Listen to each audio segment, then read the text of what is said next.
जय हिंद दोस्तों। आज हम लोग बात करने वाले हैं पीपीएनडीटी के बारे में। पीपीएनडीटी स्टेज 1 पे कंडक्ट करी जाती है। अगर आप लोग एसएसबी में जाएंगे तो डे 1 पे कंडक्ट करी जाएगी, और अगर आप लोग पीएसबी में जाएंगे तो भी आपको पीएसबी में भी पीपीएनडीटी का सामना करना पड़ेगा। And for your information, PPNDT is the only stage where 70% of the people get rejected. समझ में आया? केवल 30% लोग ही सेलेक्ट हो पाते हैं पीपीएनडीटी को पार करके, यानी कि स्टेज 1 पे। तो आप लोगों को पता है कि पीपीएनडीटी की इंपॉर्टेंस क्या है स्टेज 1 को क्लियर करने के लिए। आज की इस वीडियो में मैं आपको बताऊंगा कि पीपीएनडीटी में स्टोरी कैसे टाइप की लिखनी चाहिए, कैसी पिक्चर दिखाई जाती है, पीपीएनडीटी में कितनी स्टेजेस होती हैं, और नरेशन में हम लोग और जीडी में ग्रुप डिस्कशन में हम लोग कैसे पार्ट लेंगे, कैसे हम लोग ग्रुप को इन्फ्लुएंस करेंगे।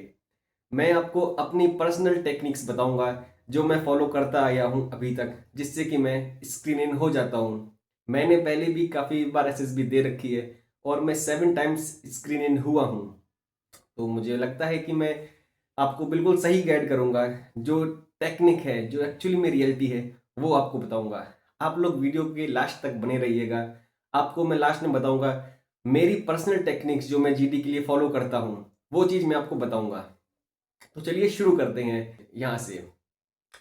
दोस्तों, पीपीएनडीटी को हम लोग जानते हैं। पीपीएनडीटी 3 स्टेजेस में कंडक्ट करी जाती है। So like first stage is the story writing part, second stage is narration, and the third stage is group discussion part. तो पहली स्टेज पे हम लोग अगर आते हैं, यानी कि स्टोरी राइटिंग। स्टोरी राइटिंग से पहले आपको बता दें कि पीपीएनडीटी में क्या होती है, इसकी प्रोसेस क्या है। पीपीएनडीटी में पहले एक हम लोगों को पिक्चर दिखाई जाती है 30 सेकेंड के लिए, 30 सेकेंड्स के लिए हम लोगों को एक पिक्चर दिखाई जाती है, जो कि काफ़ी हेजी पिक्चर दिखाई जाती है। आप लोग देख सकते हैं, मैंने एक यहाँ पे पिक्चर लगा दी है। इस टाइप की पिक्चर आपको दिखाई जाती है पीपीएनडीटी में। तो अब इस पे स्टोरी कैसे लिखें, इससे पहले हम लोग ये जानते हैं कि हम लोगों को इसमें पीपीएनडीटी में हेजी पिक्चर दिखाई क्यों जाती है। तो मेन रीज़न ये है हेजी पिक्चर का, कि जो कैंडिडेट्स हैं वो लोग अलग अलग थीम लिख सकें। जो 50 लोग आएंगे, जो 100 लोग आएंगे कैंडिडेट्स, वो लोग सबका अपना आइडिया होगा, सबका अपना माइंड सेट होगा। तो यहाँ पे नई नई थीम्स आए ग्रुप डिस्कशन के लिए, इसलिए इसको पिक्चर को हेजी रखते हैं, ताकि लोगों में विभिन्नता आए, डिफरेंस आए, और लोग तब डिस्कशन कर सकें। अगर हम लोग आपको क्लियर पिक्चर दिखा देंगे पीपीएनडीटी में, तब तो सभी लोगों की स्टोरी एक जैसी बनेगी, तो फिर डिस्कशन क्या होगा? कुछ नहीं होगा ना। इसी वजह से पीपीएनडीटी की पिक्चर हेजी रखी रखी जाती है। अब हम लोग आते हैं कि पीपीएनडीटी में ब्रीफिंग क्या मिलती है।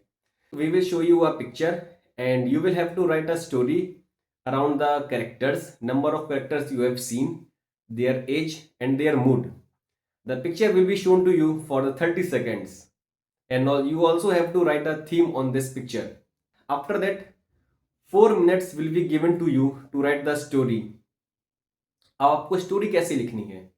स्टोरी दोस्तों आपको ऐसे लिखनी है कि जितने भी आपको उसमें कैरेक्टर्स दिखाए जा रहे हैं, जिसमें भी जितने भी कैरेक्टर्स आपको दिख रहे हैं पिक्चर में, आपको वो सारे पिक्चर्स इंक्लूड करने हैं। उनकी एज क्या है, आप लोग वो ध्यान से देखिए। बैकग्राउंड क्या है, क्या उसमें फार्मिंग की सीन दिखाई गई है, क्या उसमें कैफेटेरिया की सीन दिखाई गई है, या फिर उसमें एक घर दिखाया गया है, या फिर कोई वर्क प्लेस है। आप लोगों को इसमें वो चीज़ देखनी है।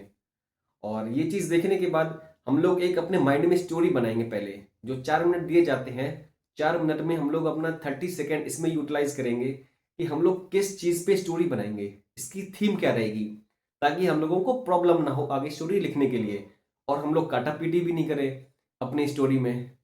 तो ऐसे हम लोग स्टोरी बनाएंगे। अब आते हैं सेकेंड पार्ट, यानी कि नरेशन।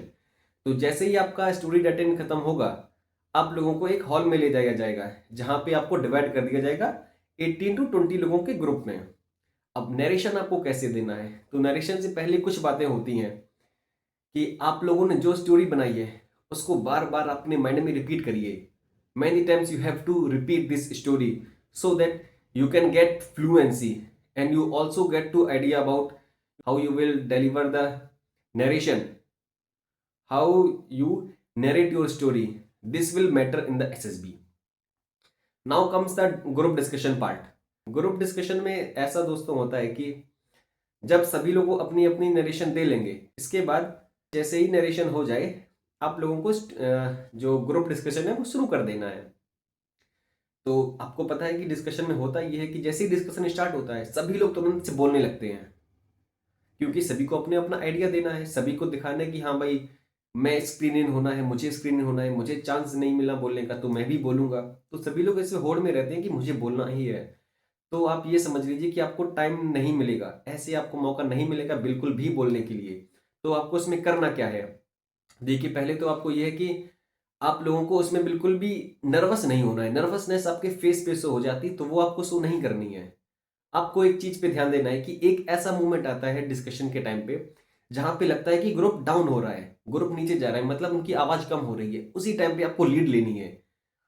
और जब आप लीड ले लेंगे तो आप देखेंगे कि सारे लोग आपकी तरफ सुनेंगे, आपको देखेंगे कि हाँ भाई ये बंदा क्या बोल रहा है। ये मैं पर्सनली रिकमेंड करूंगा आपको, क्योंकि ये टेक्निक है जो मैं खुद फॉलो करता हूँ ग्रुप डिस्कशन के टाइम पे। तो यहाँ पे होता ये, जैसे ही ग्रुप शांत होगा आप तुरंत पॉइंट बोलेंगे और वहां पे आपको लगभग 30 सेकंड मिल जाएंगे कि आप अच्छे से पॉइंट दे देंगे। अगर आपने एक भी ऐसा मौका ढूंढ लिया कि जहाँ पे ग्रुप आपको सुन रहा है अच्छे से, तो वहां पे आपका काम बन जाएगा और आप स्क्रीन इन होने के चांसेस आपके बढ़ जाएंगे।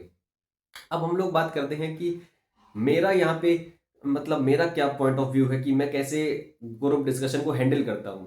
तो मेरा सिंपल सा पॉइंट है कि जैसे ही डिस्कशन खत्म होता है मैं तुरंत बोलता हूँ। उससे होता क्या है, उससे इनिशिएटिव दिखती है कैंडिडेट की कि हाँ भाई इस बंदे में इनिशिएटिव है, ये लीडरशिप स्किल्स हैं इसमें, तो ये बोल सकता है। ये चीजें दिखती हैं आपकी इनिशिएटिव लेने से। आपको बोलना है, भले ही आपको 20 लोग बोल रहे हो, आपके साथ 15 लोग और बोल रहे हो, फिर भी आपको वहां पे बोलना पड़ेगा। और जब आप बोलेंगे तो आप देखेंगे कि कुछ जो लोग हैं वो लोग शांत होने लगेंगे। और आप देखेंगे जब नरेशन का टाइम होगा ना, आप लोग देखेंगे कि कुछ दोस्त, कुछ आपके अदर कैंडिडेट्स होंगे जिनसे आपकी स्टोरी मैच करेगी लगभग। तो आपको उन लोगों को हेल्प करनी है, आपको बोलना है कि chase number so and so, we have the same idea, so we should make a theme on this picture.